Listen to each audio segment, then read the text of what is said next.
السلام علیکم، میں مدثر انجم اور آپ دیکھ رہے ہیں عالمی ادب۔ عالمی ادب میں آپ کا استقبال ہے۔ آج ہم پڑھنے والے ہیں بہار بورڈ کے جو اردو کا کلاس ہے، پہلا چیپٹر آج ہم لوگ پڑھیں گے حمد کے بارے میں۔ تو آئیے شروع کرتے ہیں۔ سب سے پہلے ہم لوگ جانیں گے کہ حمد کسے کہتے ہیں۔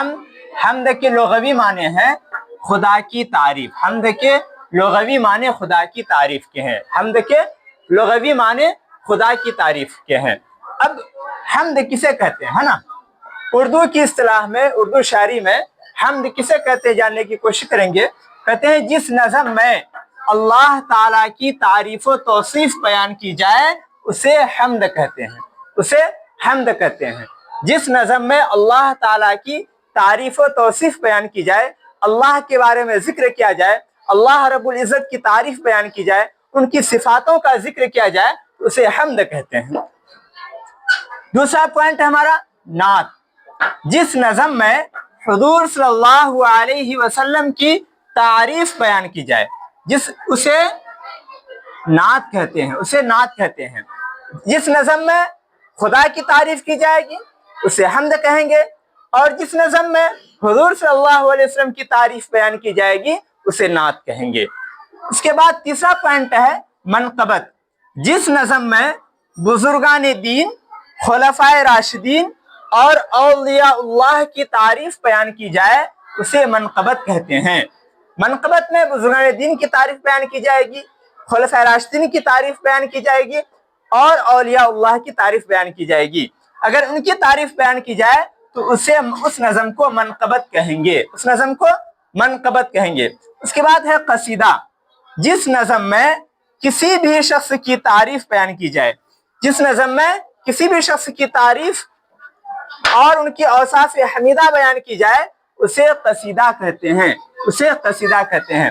تو یہاں پہ 4 پوائنٹ ہم جانے۔ پہلا کہ حمد جس میں اللہ تبارک و تعالیٰ کی تعریف بیان کی جائے، نعت جس میں حضور صلی اللہ علیہ وسلم کی تعریف بیان کی جائے، منقبت جس میں بزرگان دین، خلفائے راشدین اور اولیاء اللہ کی تعریف بیان کی جائے، قصیدہ جس نظم میں کسی بھی شخص کی اوصاف حمیدہ بیان کیا جائے اسے قصیدہ کہتے ہیں۔ اب آگے ہے شبنم کمالی۔ چونکہ 10th کی بک میں شبنم کمالی نے ایک نظم لکھا ہے، حمد لکھا ہے، جس کا نام ہے حمد خدا عز و جل۔ تو پہلے شبنم کمالی کے بارے میں ہم لوگ جاننے کی کوشش کریں گے۔ تو شبنم کمالی کا تعلق ریاست بہار سے ہے۔ ممتحن پوچھ لے گا کہ بتائیے کہ شبنم کمالی جو آپ کے نصاب میں ہے ان کا تعلق یا ان کی پیدائش کہاں پر ہے؟ تو جواب دیں گے ہم کہ ان کی پیدائش بہار میں ہوئی تھی، ہے نا؟ اب دوسرا پوائنٹ ہے کہ ان کا اصل نام مصطفیٰ رضا ہے۔ عام طور پر جو بھی جن لوگوں کے بارے میں بھی ہم پڑھتے ہیں تو ان کے بارے میں ان کا اصل نام، ان کا تخلص، ان کی پیدائش، جائے پیدائش کے بارے میں ممتحن ہم سے پوچھتا ہے۔ تو سب سے پہلے ہم یاد رکھیں گے ان کا اصل نام کیا ہے؟ مصطفیٰ رضا ہے۔ اور شبنم، یہاں پہ جو شبنم لکھا ہوا ہے شبنم کمالی، یہ شبنم تخلص ہے نا؟ تخلص کہتے ہیں کہ وہ چھوٹا سا نام جو انسان اپنی شاعری میں استعمال کرتا ہے اس کو تخلص کہتے ہیں۔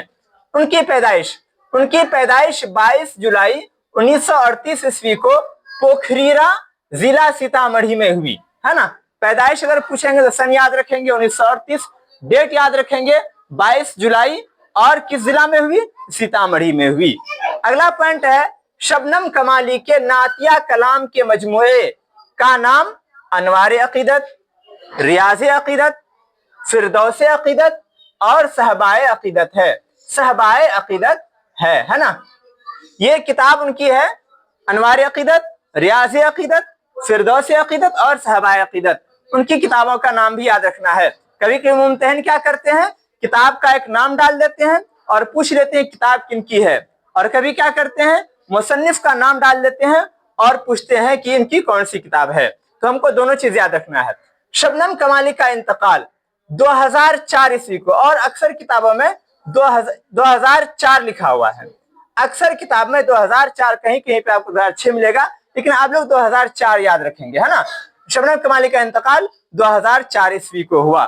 شبنم کمالی کی نظم حمد خدائے عز و جل، حمد خدائے عز و جل ہمارے نصاب میں شامل ہے نا. کبھی کبھی پوچھ لیتا ہے ممتحن، یہ بتائیے کہ آپ کی کتاب میں شبنم کمالی کی کون سا حمد شامل ہے؟ تو حمد کا نام یاد رکھیں گے، حمد خدائے عز و جل، ہے نا.